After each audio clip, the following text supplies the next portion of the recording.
ऐसे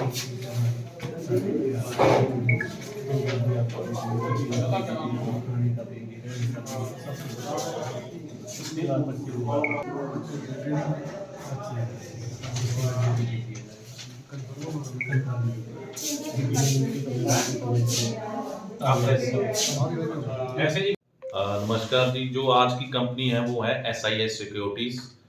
जो SIS securities है, इनकी जो रिक्वायरमेंट है वो टोटल 100 अभ्यर्थियों की है। ठीक है, उसमें क्राइटेरिया जो है कंपनी की तरफ से फिक्स किया गया है कि जो बच्चा कैंडिडेट जो भी इंटरव्यू के लिए आ रहा है, उसकी जो हाइट है वो एक 168 सेंटीमीटर होनी चाहिए। दूसरी बात यह है कि इसमें फर्स्ट ऑफ ऑल क्या है कि आपकी 25 दिन की ट्रेनिंग रहती है। जो कंपनी की तरफ से हमें गाइडलाइंस मिली है कि 25 दिन की ट्रेनिंग में क्या होता है कि बच्चे को पहले मेंटली प्रिपेयर किया जाता है कि उसकी जो इन फ्यूचर की जॉब है वो किस तरह की रहेगी। जैसे कि एज ए नेम आपको पता है, security security means to secure the things in industries और समथिंग एल्स। ठीक है, तो उसमें क्या है कि इनको प्रॉपर ट्रेनिंग दी जाती है कि आपको आपका वर्किंग क्या रहेगा। और जब इनकी 25 दिन की ट्रेनिंग जो कंप्लीट हो जाती है, उसके बाद इनको डिफरेंट डिफरेंट लोकेशन में भेजा जाता है। जो हमें जानकारी मिली है, जो कंपनी की जॉब लोकेशन जो बच्चों के लिए वो मेनली हिमाचल के लिए रखी गई है। जैसे कि हम बात करें इंडस्ट्री एरिया, नालागढ़ बद्दी है, हमारे पास सिरमौर में है, कालाम में पौंटा साहब है, ऊना में इंडस्ट्री एरिया है। तो यहाँ पे विभिन्न विभिन्न जो कंपनियों में है, जो इनकी रिक्वायरमेंट्स रहती है, तो according to the requirements of बच्चे की कैपेबिलिटी के हिसाब से उनको वहां पे भेजा जाता है। इसमें डिपेंड करता है कि कंपनी कौन सी है। कुछ कंपनीज ऐसी हैं जिनमें खाना पीना भी साथ में होता है। ठीक है, कुछ कंपनीज ऐसी होती है जिनमें खाना पीना अपना होता है। तो अकॉर्डिंग टू जो भी सिचुएशन होती है, अगर खाना पीना अपना होता है तो उसकी सैलरी उस हिसाब से रहती है। अगर कंपनी का इंक्लूड है, अगर मैं बात करूं MNC कंपनी की, तो वहां पे प्रॉपर फैसिलिटीज रहती हैं। अगर आपने भी कभी देखा होगा तो वहां पे जो खाने पीने का, अगर किसी की डे ड्यूटी है तो डे में एक वक्त का खाना उनको वहां मिलता है। अगर किसी की नाइट ड्यूटी है तो नाइट में एक वक्त का खाना उनको वहां पे मिलता है। तो कंपनी पे बहुत ज्यादा डिपेंड करता है कि जैसे कि आपको पता है SIS बहुत बड़ा ब्रांड है। ठीक है, आप अगर आपके नॉलेज में होगा तो यहाँ पे जितनी भी सिक्योरिटी वैन्स है, बैंक की वैन्स हैं, अगर स्कूल्स में बात करूं तो काफी जगह इनकी सिक्योरिटी का जो प्रोविजन है, ATM मशीन्स में इनका वो है। ठीक है, तो इस तरह का इनका रहता है यहाँ पे।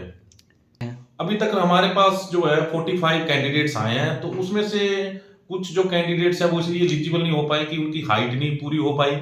ठीक है, कुछ क्राइटेरिया इसमें ये रहता है, जैसे कि इनकी जो स्टार्टिंग रजिस्ट्रेशन फीस है वो है 10,500 रुपया।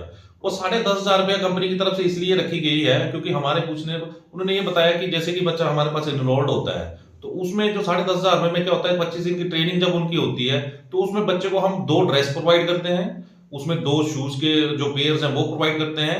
ठीक है, एक PT ड्रेस उनको प्रोवाइड करते हैं, साथ में उनको 25 दिन के लिए रहना और खाना उसी के बीच में होता है। ठीक है, तो ये जो प्रोविजन है कंपनी की तरफ से, कई बार बच्चा ऐसे होता है अगर ये उनसे फीस नहीं ली जाती है तो बच्चा डिसइंटरेस्ट होकर कहीं कंपनी से जॉब छोड़ता है, तो वो कंपनी को कहीं ना कहीं लॉस होता है इस चीज के बारे में। 21 को भी 2 कंपनी हमारे पास आ रही हैं। ठीक है, जिसमें से जो सबसे पहली कंपनी है वो है ईस्टमैन ऑटो। जो ईस्टमैन ऑटो है, मेनली ये नालागढ़ की कंपनी है, डिस्ट्रिक्ट सोलन में है। जो इनकी रिक्वायरमेंट है वो है 8वीं 10वीं +2 के कैंडिडेट्स की, और उनकी जो एज है वो 35 साल से कम होनी चाहिए, हिमाचली होना चाहिए, सबसे बड़ी बात यह है। और इसमें जो सैलरी स्ट्रक्चर है, जो इसमें CTC है वो है 13,500। CTC जो इन्होंने मेंशन यहाँ पे करा है, पर उसके लिए जो कंडीशन ये है कि ओनली जो मेल कैंडिडेट है वो ही एलिजिबल है। ठीक है जी। और दूसरी बात यह है कि जो दूसरी कंपनी आ रही है हमारे पास, Apollo health care. Apollo health care mainly Delhi की कंपनी है, दिल्ली NCR की। अपोलो एक बहुत बड़ा हॉस्पिटल भी है और उनकी अलग अलग लोकेशंस पे फार्मेसीज भी है। ठीक है, तो उनको एक अपोलो हेल्थ केयर होम के लिए मतलब उनको एक कैंडिडेट्स की जरूरत है, जिसमें उन्होंने जो कैंडिडेट्स है उसमें BSc नर्सिंग, ANM और DGNM। ठीक है, और इसमें मेनली उन्होंने ये स्पेशल लिखा हुआ है कि अगर कोई कैंडिडेट 1 साल का एक्सपीरियंस मिनिमम जो उनका होना रिक्वायर्ड है। ठीक है, इसमें जो सैलरी स्ट्रक्चर है वो रहेगा अपना, जैसे कि 15,000 से लेकर 36,000 तक। वैसे तो 18,000 रुपया उन्होंने बताया हुआ है, पर मिनिमम उनसे जो हमारी बात उन्होंने कहा 15,000 से लेकर 36,000 का, क्योंकि अगर हम बात करें मिनिमम वेजेस की तो हमारे 10,500 रुपये मिनिमम वेजेस है, तो दिल्ली जैसी लोकेशन में वहां सर्वाइवल करना बड़ा मुश्किल है। तो इस करके जो उन्होंने हमारे को ये कंडीशंस जो हमारे पास रिटर्न में दिया वो ये है कि जो कैंडिडेट्स के पास 1 साल का एक्सपीरियंस है उसकी जो मिनिमम सैलरी 18,000 से शुरू होगी और 36,000 तक उसको दी जाएगी, और जो जॉब लोकेशन है वो दिल्ली NCR की रहेगी। ठीक है, इनके पास जो टोटल रिक्वायरमेंट है वो 100 कैंडिडेट्स की है। ठीक है, अब ये डिपेंड करता है कितने कैंडिडेट्स यहाँ पे आते हैं और कितने कैंडिडेट्स कैपेबल होते हैं।